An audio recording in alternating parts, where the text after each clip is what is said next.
Lions club of Silchar সেন্ট্রালের উদ্যোগে অনুষ্ঠিত হচ্ছে শিলচর নর্মাল স্কুলের মাঠের প্রাঙ্গণে গণবিবাহ। গত প্রায় 22 বছর থেকে এই সংস্থাটি এ পর্যন্ত 422 জোড়া কপোত কপতির মন এক করে নিয়েছেন। এবছর 13 জোড়া দম্পতি এই বিবাহে অংশগ্রহণ করেছেন এবং আমরা যেটুকু জানতে পেরেছি গোটা বরাক উপত্যকার প্রায় বিভিন্ন জায়গা সহ বিশ্বনাথ চারিয়ালি থেকেও একজোড়া দম্পতি এখানে এসে আজকে তাদের এক সূত্রে বাধা পড়েছেন। রয়েছে বিদ্যুৎ, আমি বিদ্যুৎকে অনুরোধ করবো প্রথমে দেখানোর এই প্রাঙ্গণের যে রয়েছে সেই প্রাঙ্গণের দৃশ্যটা খানিকটা তুলে ধরার জন্য। এখানে বৈদিক মন্ত্রোচ্চারণের মাধ্যমে বিভিন্ন জায়গা থেকে আসা এই দম্পতিরা তাদের বিবাহ কার্য সম্পন্ন করছেন।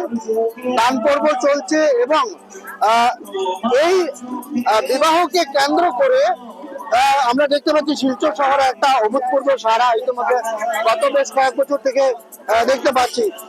এখানে অন্যান্য যেসব বিবাহ পরবর্তী সময়ে অন্যান্য যেসব কাজকর্ম বা দান শাস্ত্রীয় বিধি যেগুলো রয়েছে সেগুলো এখানে সম্পন্ন করা হচ্ছে। আবার এখানে আমরা এখানে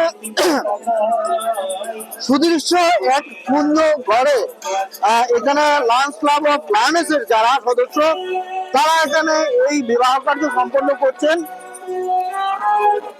অপরদিকে সাংস্কৃতিক অনুষ্ঠান চলছে এবং এখানে সাত পাকে এই ধরনের সাত পাকে বাধা পড়ছেন নবদম্পতিরা।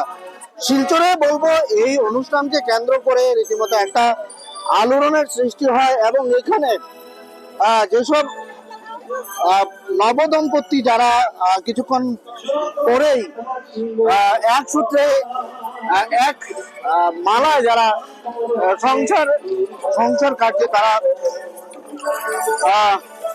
বাধা পড়বেন তারা অপেক্ষা রয়েছেন এবং এখানে সাংস্কৃতিক অনুষ্ঠানও চলছে।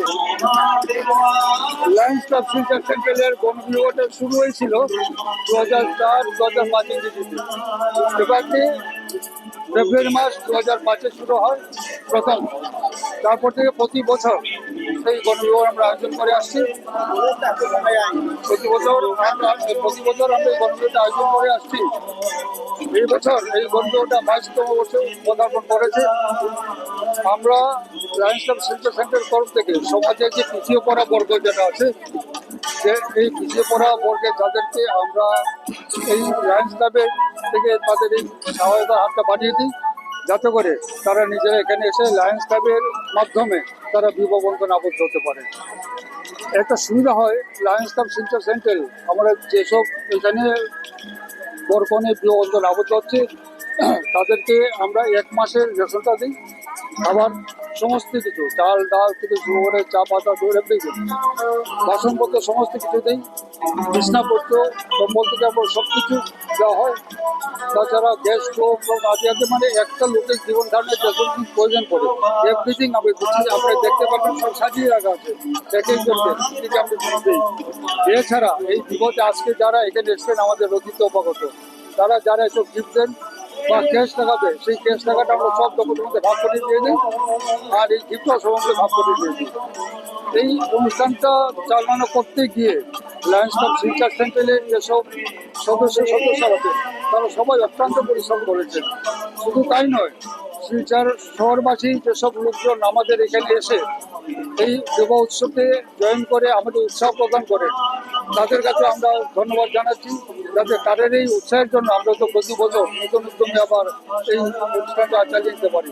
আমরা আশা করছি আগামী বছরও এই লায়ন্স ক্লাব শিলচর সেন্টার। আচ্ছা, একটা প্রশ্ন, অন্যান্য বছর বিভিন্ন ধর্মাবলম্বীর যারা তারা এই বিবাহে অংশগ্রহণ করতেন, বিশেষ করে এক সূত্রে যারা বাধা পড়েন তারা এবছরও কি এই ধরনের রয়েছে?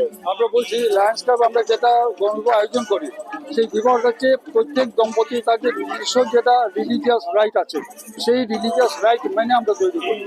অতীতে আমাদের এখানে হিন্দু মুসলিম খ্রিস্টান সব হয়েছে। খ্রিস্টান যারা হচ্ছে খ্রিস্টান ধর্ম মতে, মুসলিম যারা হয় তারা মুসলিম ধর্ম মতে, হিন্দু যারা আছেন আজকে দেখতে পাচ্ছেন আমরা হিন্দু রাইট আছে, মানে হচ্ছে প্রত্যেকটা দম্পতি তাদের নিজস্ব যে রাইট আছে সেই নিজস্ব ধর্মীয় রীতি মেনে আমরা ওটা অনুষ্ঠান করি। বলছিলাম এবারও কি কোনো ধর্মীয় যেসব যারা হিন্দু ধর্ম ছাড়া মুসলমান ধর্ম বা খ্রিস্টান ধর্মের অন্যান্য বছর আমরা এবছর আমাদের এখানে শুধু হিন্দু ধর্মের লোকে এসছে, মুসলিম বা খ্রিস্টান ধর্মের কেউ আসেনি, এবার শুধু হিন্দুরাই আসছে। ধন্যবাদ দাদা। এখানে যারা এই বিবাহের যারা অন্যতম পেছনে কারিগর তাদের সঙ্গে কথা বলবো আমরা। কিভাবে আপনারা তৈরি হন প্রতি বছর? আমরা দেখতে পাই যে বর কন্যাদের সাজিয়ে তোলার যে ব্যাপারটা থাকে, অংশ নেওয়ার কুঞ্জে তাদের সহযোগিতা করা, তো আপনাদের কিভাবে এটা? 6500 টাকা আমরা এইরকম সময় এই গণবিবাহ অ্যারেঞ্জ করে থাকি। তো এই বছর তো 13 জন কাপলস রয়েছে। আমরা লেডি লায়নরাই সবকিছু এখানে মানে অনুষ্ঠানে আমরা বিয়ে করানো থেকে আমরা খুব এনজয় করি। আমাদের সব দিদিরা তারা এই অ্যারেঞ্জমেন্ট যে আপনারা দেখছেন কালচারাল প্রোগ্রাম হচ্ছে এগুলো তারা অনেকেই মানে আছেন যারা সেগুলো অ্যারেঞ্জ করেন। আর আমরা লেডি লায়নরা কালকেও যেমন অধিবাস হয়, আমরা খুব মজা করি, সাজানো হয়, আমাদের লিওরা আসে, লিওর যে মানে লেডিসরা তারাও খুব কাজ করে এবং জেন্টস ছেলেরাও খুব সবাই মিলে আমরা মানে এই বিয়ের অনুষ্ঠানটা আমরা খুব এনজয় করি। এই একদিন মানে আমাদের নিজেদের মানে মানুষের বিয়ের মতো করে আমরা বলা যায় রীতিমতো বাড়িতে বিয়ের অনুষ্ঠান শুরু হলে বা বিয়ের অনুষ্ঠানে যেভাবে আয়োজন থাকে ঠিক সেইভাবে লায়ন্স ক্লাবের সদস্যরা এবং লায়নেস যারা রয়েছেন, এছাড়া লিও যারা রয়েছেন, অর্থাৎ পরিবারের সবাই মিলে তুমুল হই হুল্লোড় করে এই আয়োজন করা হয় প্রতি বছর। ব্যতিক্রম নয় এবছর। এবং এবছর যে কথাটা আমি শুরুতে বলছিলাম, 22 জোড়া দম্পতি তারা আজ এক সূত্রে বাঁধা পড়লেন এবং অবশ্যই আশা করব আগত দিনগুলো তাদের জন্য সুখে শান্তিতে সমৃদ্ধ হয়ে উঠে সুস্থ থাকে। শিলচর থেকে আমি পাপলু দাস, এনকেটিভি বাংলা।